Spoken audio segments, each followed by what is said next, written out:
ద్వారకా తిరుమల మండలంలో ఉన్న పాములవారిగూడెం అనే చిన్న విలేజ్‌లో స్వయంభూగా వెలిసిన దుర్గమ్మ తల్లి టెంపుల్‌కి మీరెప్పుడైనా వెళ్లారా? వెళ్తే నాకు కింద కామెంట్ చేయండి. ఈ అమ్మవారి టెంపుల్‌కి వెళ్లే దారి మొత్తం కూడా తోటలే ఉంటాయి. ఈ తోటల మధ్యలో అమ్మవారి టెంపుల్ అయితే నిర్మించారు. ఒక 25-30 ఇయర్స్ బ్యాక్ అయితే ఈ అమ్మవారు ఇక్కడ ఈ తోటలో అయితే వెలిసారంట. ఆ వెలిసిన తర్వాత ఆ యజమానులకు తెలుసో తెలియకో ఈ తోటనైతే అమ్మేశారంట.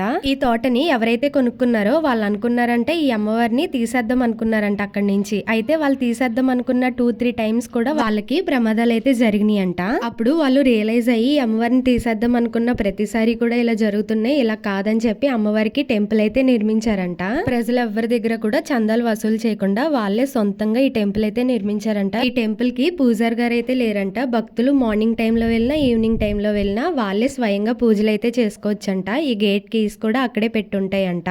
ఈ అమ్మవారు చాలా మహిమ గల అమ్మవారని అక్కడ చుట్టుపక్కల అందరూ చెప్తున్నారు. నేను ఈ అమ్మవారి గురించి అడిగినప్పుడు ఇంకొక విషయం ఏంటంటే ఈ అమ్మవారి చుట్టుపక్కల ఉన్న ఏ తోటలకి కూడా కుక్కలు అనేవి కాపలాలు ఉండవంట. ఎందుకంటే ఎవరైనా దొంగతనానికి వస్తే ఈ అమ్మవారు గజ్జల సౌండ్స్ గానీ అమ్మవారి వెనకాల బ్యాక్ సైడ్ గానీ కనిపిస్తూ ఉంటాయని అందరూ చెప్పుకుంటారంట. కానీ ఎవరిని ఏమీ చేయరంట. ఇక్కడ ఏ కోరిక కోరుకున్నా కంపల్సరీ నెరవేరుతుందని ఇక్కడ ప్రజల నమ్మకం.